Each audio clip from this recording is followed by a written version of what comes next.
Жамбыл облысының әкімі Нұржан Нұржігітов Елдерім холдинг компаниясының бас директоры Исмаил Джейлан және Қазақ Сода жауапкершілігі шектеулі серіктестігі директоры Рамазан Ибраимовпен кездесті. Жиында Сарысу аудандағы кальцийленген сода өндіретін зауыт құрылысының барысы талқыланды.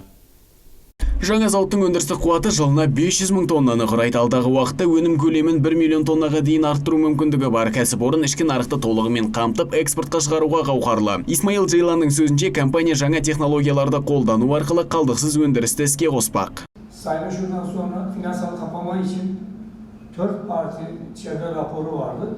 Жоба ешқандай кедергісіз кезең-кезегімен жүзеге асады деп сенемін. Инвесторлар негізінен бизнестерін дамытуға мүмкіндік беретін және тиісті жағдай жасалған жерге барады. Сондықтан біз Жамбыл облысын таңдадық. Біз өзіміздің серіктестерімізге сіздермен ынтымақтастықты орнатуды ұсынамыз. Басқосуда тараптар инфрақұрылыммен қамтамасыз ету және жобаны іске асырудағы басқа да бірқатар мәселелерді талқылады. Бүгінгі таңда бизнестің жол картасы 2025 мемлекеттік бағдарламасы аясында нысанға электроэнергиясы желісі тартылмақ. Дәулет Мұхитұлы, Саламат Рахмет, Жаслан Құрманғазы, Аймақ.